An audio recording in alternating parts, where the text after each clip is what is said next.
Az acélbilincs összeszerelésekor a csatlakozó elemek legalább két félből állnak.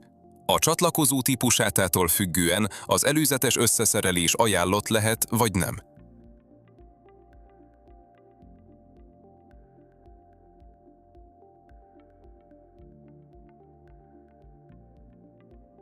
Sok esetben azonban azt javasoljuk, hogy a csatlakozókat közvetlenül a szerelési helyszínen szereljék be, mivel az előre összeszerelt csatlakozókat nem mindig lehet könnyen ráhúzni a már beépített csövekre.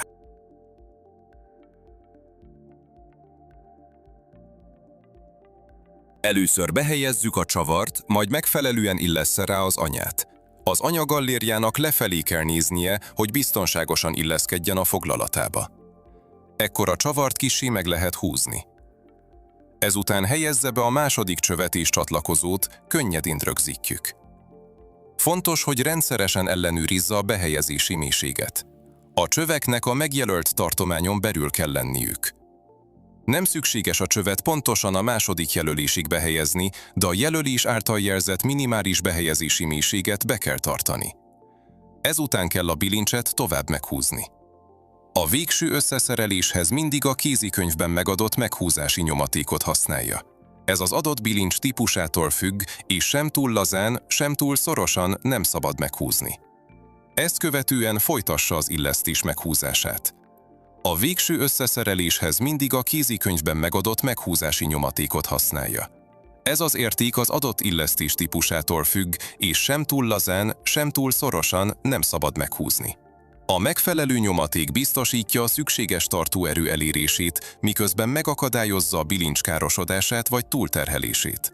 A megengedett terhelések, valamint az elérhető tartó és kihúzási értékek a kézikönyv műszaki adatai között szerepelnek, amiket a tervezés során figyelembe kell venni. Bilincsek utólagos áthelyezése. Ha egy csatlakozót később át kell helyezni, ez problémamentesen megtehető. Ehhez a csatlakozó elmozdítása előtt kellőképpen meg kell lazítani a csavart. Fontos, hogy a bilincset annyira nyissa ki, hogy simán csúszhasson a csövön.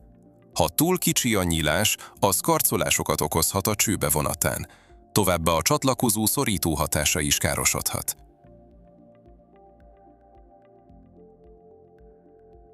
Az áthelyezés után a csatlakozót újra meg kell húzni, majd az adott csatlakozó típusra előírt nyomatékkal rögzíteni.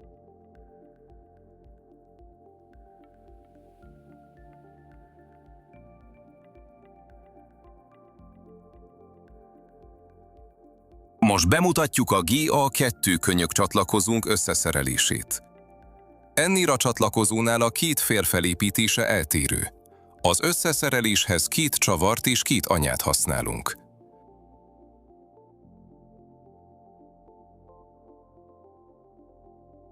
Először helyezze a külső felét a csőre. Ezután a belső híjat helyezze rá és lazán rögzítse egy csavarral és anyával. Ismételje meg ezt a folyamatot mindkét oldalon.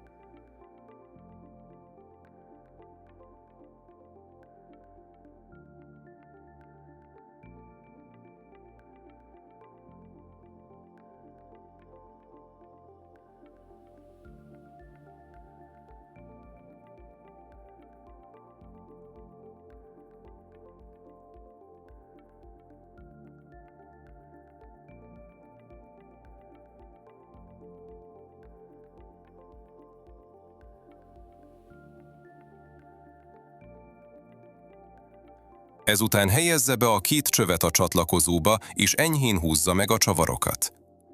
Több csavarral rendelkező csatlakozások esetén ajánlott a csavarokat fokozatosan meghúzni. Először az összes csavart enyhén meghúzzuk, majd utána egyenletesen a szükséges végső nyomatékig.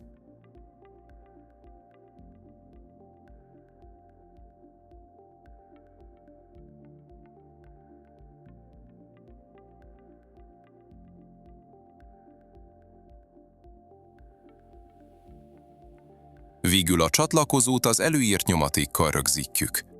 A csavarok elhelyezésekor ügyelni kell arra, hogy azok a szerelés befejezése után is a lehető legkönnyebben hozzáférhetők maradjanak. Ez megkönnyíti a későbbi beállításokat, karbantartási munkákat vagy a meghúzási értékek ellenőrzését.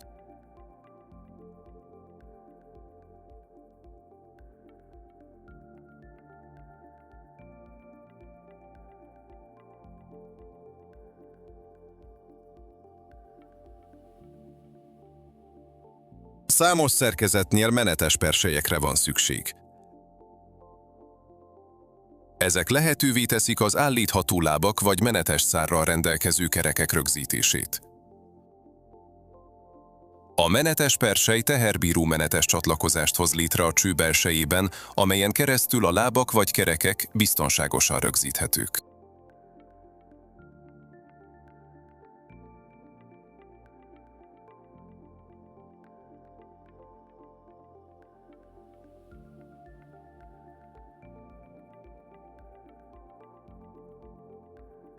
A menetes perselyt be kell helyezni a csőbe.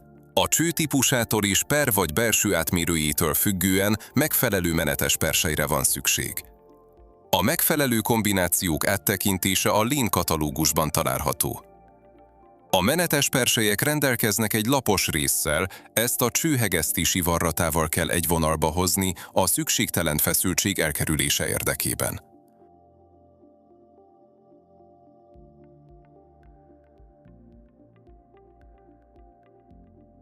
A hüvelyt ezután óvatosan kalapáccsal be kell ütni a helyére, amíg síkba nem kerül.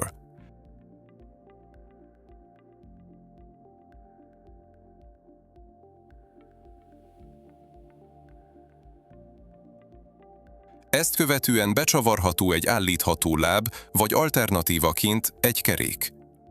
Állítható lábak használata esetén ajánlott kontraanyát használni a későbbi pontos magasságállítás érdekében. A szerelés előtt fontos ellenőrizni, hogy a használt csőhöz a megfelelő menetes perselyt választották-e ki. A helytelenül beszerelt hüvelyt csak jelentős erőfeszítéssel lehet eltávolítani.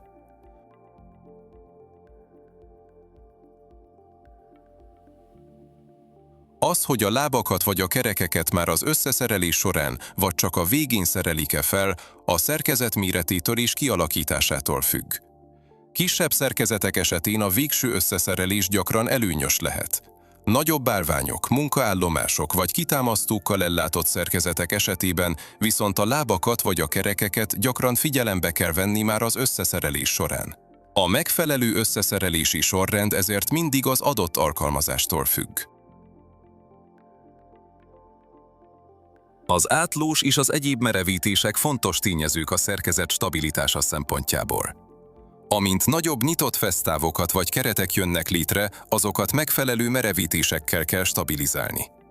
Az acélcsövek képesek ellenállni mind a húzó, mind a nyomóerőnek, ezért sok esetben egyetlen átlós merevítő elegendő, míg például a kábelszerkezeteknél gyakran keresztmerevítésre van szükség. Az összeszereléshez fix és állítható szögű csatlakozók egyaránt állnak rendelkezésre. Erre a célra egy kis alapkeretet készítettünk elő. Először az első csatlakozót szereljük fel és enyhén meghúzzuk, hogy az átló továbbra is állítható legyen.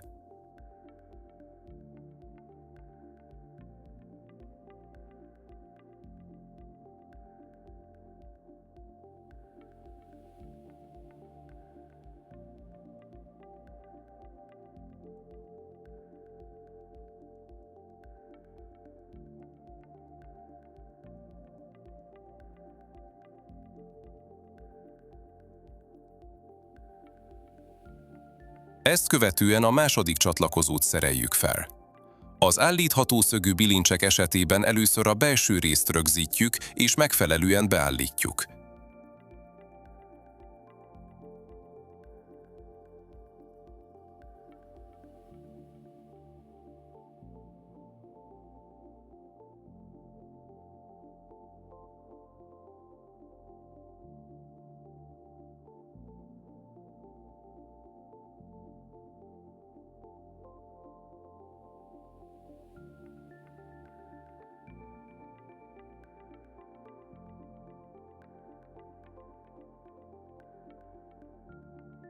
Ezután a külső részeket szereljük fel, és csavarokkal, valamint anyákkal rögzítjük. Itt is ajánlott a csavarokat a lehető legegyenletesebben elhelyezni, feltéve, hogy ez megkönnyíti a későbbi hozzáférést.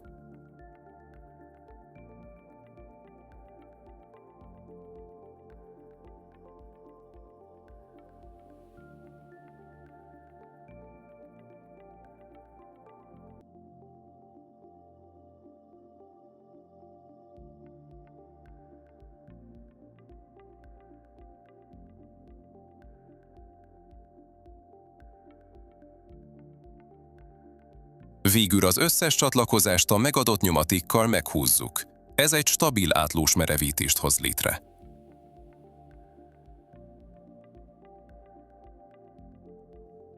Általános szabályként az átlós és egyéb merevítők a teherhordó szerkezetek tervezését mindig a kézikönyvben megadott terhelési előírások és kihúzási értékek alapján kell elvégezni. Az összeszerelés során gyakran ajánlott a vígzáró dugókat csak a többi munka befejezése után felszerelni. Különösen akkor, ha még be kell szerelni a menetes perselyeket, gyakran használnak kalapácsot és szerelési segédeszközöket, például fatöndöket. A már beszerelt vígzáró dugók megsérülhetnek eközben. Ezért általában először a mechanikai munkákat végzik el, majd utána szerelik fel a vígzáró dugókat. Fontos biztonsági figyelmeztetés. A csővázas rendszerek tervezésekor és szerelésekor mindig figyelembe kell venni a kézikönyvben megadott terhelési értékeket. Ez különösen a következőkre vonatkozik. A csövek megengedett terhelése, a csövek kihúzási értékei. A bilincsek tartó ereje, megengedett terhelések. A lábakra és a kerekekre, a szükséges átlós merevítések. Az előírt meghúzási nyomatékok. Csak ezen előírások betartásával garantálhatók a megadott teherbírások és biztonsági tartalékok.